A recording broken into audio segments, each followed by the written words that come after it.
जादुई टीवी। सुनो, तुम्हारे बाबूजी तो कब के गुजर गए। अब उनका जो सामान है वो पड़े पड़े कबाड़ा हो रहा है।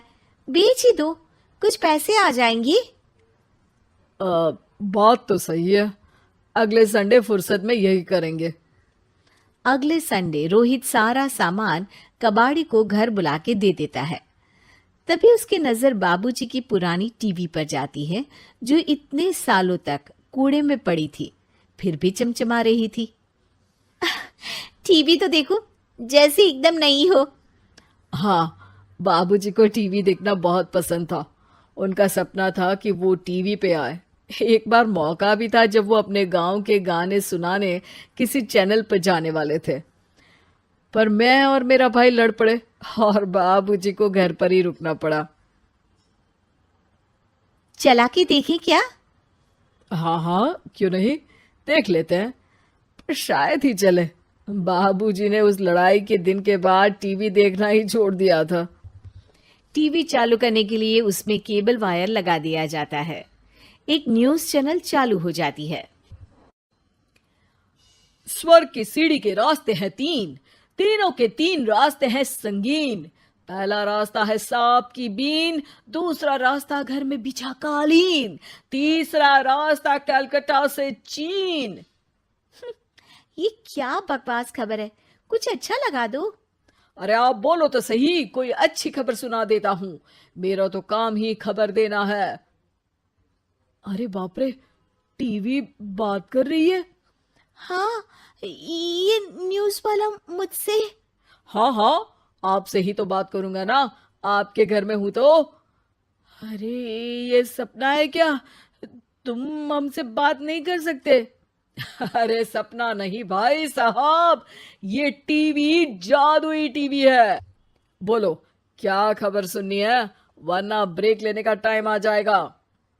सुप्रिया घबरा के टीवी बंद कर देती है। वो क्या था?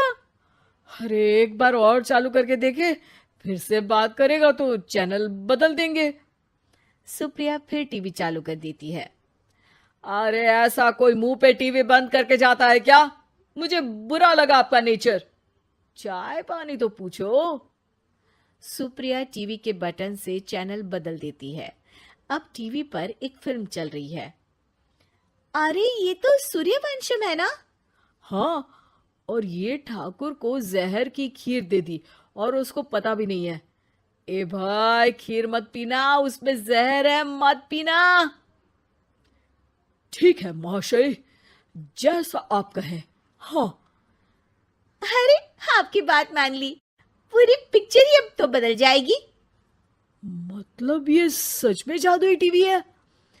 तभी वहां कबाड़ी आ जाता है। भैया, टीवी के 150 रुपए दूंगा, चलेगा? अरे 1.5 करोड़ में भी ना दे तुमको ये टीवी हम। अरे 1.5 करोड़ खरीदने को होते तो तुम्हारे घर में ये पानी चाय नहीं पीता, अंबानी या टाटा के घर बैठा कोल्ड कॉफी पीता। रोहित कबाड़ी का हिसाब करके उसे वहां से चलता करता है और अपने भाई शशिकांत को फोन लगा के बुलाता है। शशि थोड़ी ही देर में वहां पहुंच जाता है। क्या हो गया भैया? अरे बाबूजी का टीवी याद है? हाँ हाँ, जिसमें घुसे रहते थे हमेशा वो, और अपने को कुछ नहीं देखने देते थे। अरे वो अब जादुई टीवी बन गया है। भैया, आपकी बकवास करने की आदत अब तक नहीं गई। अरे आपके घर में बच्चे हैं, अब तो बड़ों जैसी बात करो। रोहित जाके टीवी चालू कर देता है। टीवी पर एक जादू का शो हो रहा है जिसमें एक जादूगर है। अब मैं अपनी टोपी में से कबूतर निकालूंगा। श्रिंग ब्रिंग शरिंग बम फोपा फुफी फुफा बाउ। टीवी से कबूतर निकलता है और शशिकांत के सर पर आकर बैठ जाता है। भैया, ये क्या हो रहा है? भैया इसे उड़ाओ। ए कबूतर, जा जा, कबूतर चल निकल। अब मैं टोपी में से सांप। सांप सुनते ही शशिकांत कांप जाता है और भाग के टीवी बंद कर देता है। भैया, सॉरी भैया, मैं समझ गया ये सच में जादुई टीवी है, पर एक बार और ट्राई करते हैं। पर भाभी, कोई दूसरा चैनल लगाओ। हाँ, जिसमें डर ना लगे। सुप्रिया टीवी चला देती है और न्यूज लगा देती है। अरे कितने दिनों बाद मुझे याद आया, बताइए क्या खबर सुनाओ। और ये नया आदमी कौन है? ये मेरा भाई है शशिकांत। ओह यस, वही है ना जिससे तुम लड़ लिए थे किसी बात पे, और तुम्हारे बुढ़ाओ पिताजी गुस्सा हो गए थे और टीवी को संन्यास दे दिया था। हैं? तुमको कैसे पता ये सब? इस टीवी में रहने वाले आदमी से लेकर कबूतर तक को तुम्हारे बाबूजी और तुम्हारी बातें पता है, इसलिए तो ये जादुई टीवी है। ये टीवी क्या कर सकती है वैसे? तुम जो मांगो दे सकती है। कहानी बदल सकते हो, खबर बदल सकते हो, कोई चीज मांग सकते हो। अरे भैया, ये टीवी मैं लेके जा रहा हूँ। बाबूजी का लाडला तो मैं ही था ना। अरे ऐसे कैसे? मैं बड़ा बेटा था, अब तक मेरे घर में टीवी थी ना। अब तक कहाँ गए थे पिताजी के लाडले? तुम्हारी गलती का एहसास भी है। अरे भैया, ज्यादा ना बोलो वरना भूल गए आपके दांत तोड़ दिए थे मैंने उस लड़ाई में। मेरी बीवी के सामने मेरी बेइज्जती करता है। रुक। दोनों भाई हाथापाई पे उतर जाते हैं। रुक, बताता हूं तुझे कि कौन बड़ा है। अरे छोटे का दम तो देख लीजिए आप। ये खबर आपके बाबूजी को देता हूं। तभी टीवी अचानक बंद हो जाता है। अरे शायद टीवी नाराज हो गया। और लड़ लो, आए बड़े खली बनने। टीवी से एक तेज रोशनी निकलती है और टीवी में बाबूजी दिखाई देते हैं। बाबूजी आप? इतना चकरा क्यों रहा है?